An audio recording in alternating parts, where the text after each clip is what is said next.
The 7-1 Mesquite Wildcats taking on the 6-2 Marcos de Niza Padres. Homecoming in Tempe for Marcos de Niza. But Mesquite draws first blood as the Wildcats cap an 11-play, 80-yard drive. Quarterback Peyton Haslam hands off to senior running back Paul Perry. Perry takes it in from 5 yards out, 7-0 Mesquite. But on the next drive, Marcos quarterback Josh Eckley with a 2nd and 2 at his own 28. Eckley takes off, scrambling 49 yards to give the Padres a 1st and 10 at the Wildcats' 23. 2 plays later, Eckley finds sophomore tight end Tanner Blankenship in the end zone, and we're tied at 7. Marcos set to kick off. The Mesquite senior return man Juan Geraldo returns it 84 yards for the touchdown. Make that 14-7 Mesquite. 10 plays later, 4th and 22 for Marcos. Eckley drops back, scrambles, looks deep, finds sophomore N'Keal Harry in the end zone to make it 14-14. With the Wildcats up 21-14, Eckley gets picked up by Geraldo. Yes, that Geraldo, the same guy who had the 84-yard kickoff return.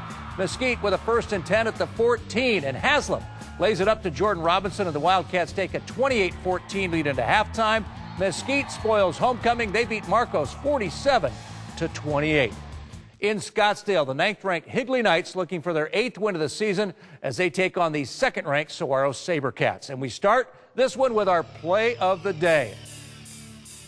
First offensive possession for the Sabercats. Luke Rebenzer throws a screen pass to Christian Kirk, who heads upfield a couple yards, decides he needs more room, cuts back all the way across the field, finds a hole, and he's gone. Christian Kirk, 76 yards for the touchdown, and clearly our play of the night.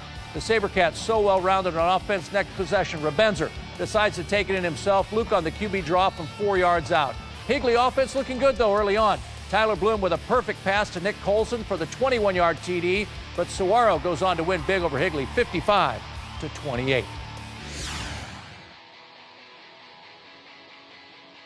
To North Canyon, where the Rattlers were playing host to Boulder Creek Jaguars. First play of the game, North Canyon with the ball on their own 22. Rattler quarterback Alex Fowler hands off to senior running back Onuche Okwole, and Okwole takes it 78 yards for the touchdown, 7-0 North Canyon.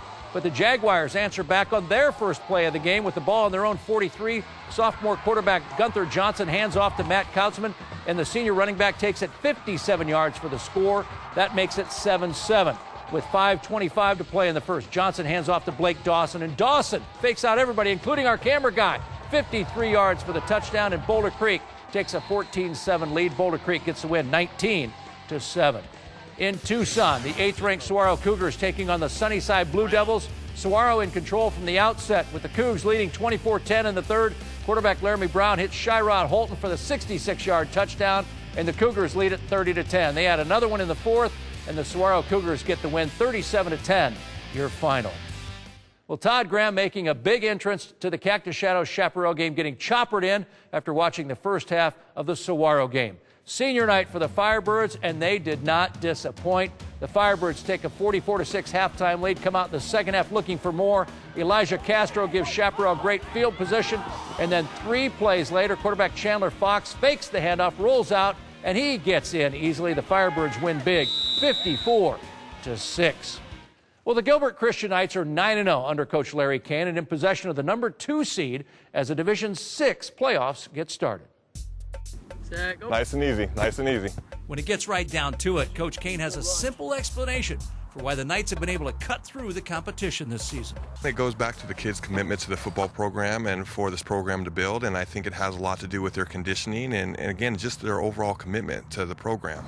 Junior quarterback Bailey Anderson agrees. We've really just become a group of brothers out here, and we know that we put in all the blood, sweat, and tears, and that we did that together, so we might as well go out and win together. Anderson just started playing football, but he's already thrown for 1,574 yards, 24 touchdowns, and just 3 interceptions. We have great athletes on the line.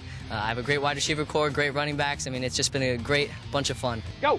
Even though we typically associate an undefeated season to a long-standing program with lots of veterans, Gilbert Christian is fairly new to football. This is our 3rd year in varsity, 4 years altogether.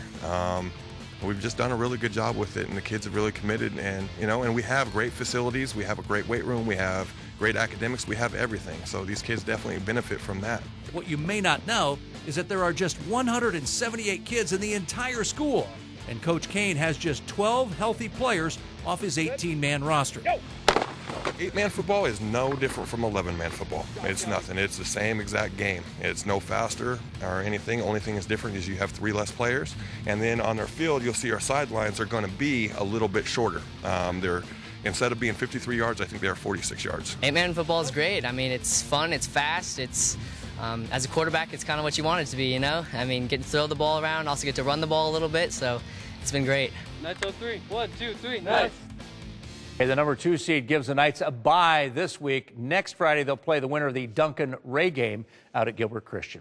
Hey, while Gilbert Christian waits to see who they'll be playing, 9th-seeded Siloam taking on the 8th-seeded Valley Lutheran in round 1 of the Division 6 playoffs. I write Chiron out. I write 4 right. And we pick it up in the second quarter with Valley Lutheran leading 15-0. Both teams struggling to get the handle with a number of fumbled snaps. But the most costly fumble of the night comes after Siloam puts together a nice drive. That gets them down to the Valley Lutheran 15-yard line. But the ball pops out again, and Valley Lutheran recovers. A little trickery on 4th and 2. The Flames with a fake punt. Garrett Belt runs for the first down and more. That gets Valley Lutheran in scoring position. And with the clock ticking down, 6 seconds to go in the half, quarterback Garvey Biggers buys some time and throws downfield to Lane Torrey for the touchdown. The Flames take a 22-0 lead into halftime, but Siloam comes back to win it 30-28. In Phoenix, the 6th-ranked Horizon Huskies taking on the 8th-ranked Pinnacle Pioneers. Pick it up with the opening kickoff of the second half. Pinnacle up 14-12. Tyler Townsley takes the kickoff, returns it 80 yards for the touchdown. 21-12 Pioneers. Third quarter, junior quarterback Brian Lewerke finds Coles Rose for 37 yards and the touchdown. Make it 28-12 Pinnacle. And then Horizon with the ball, 7:20 to play in the third. Horizon's junior quarterback Dalton Sneed throws to Spencer Marciniak, 45 yards and a touchdown. 28-12 Pinnacle, and trailing 35-18. Sneed throws 9 yards to Jason McLaurin late in the third quarter. The 2-point conversion is good, and it's 35-26 Pinnacle. The Pioneers win by 10, 49-39.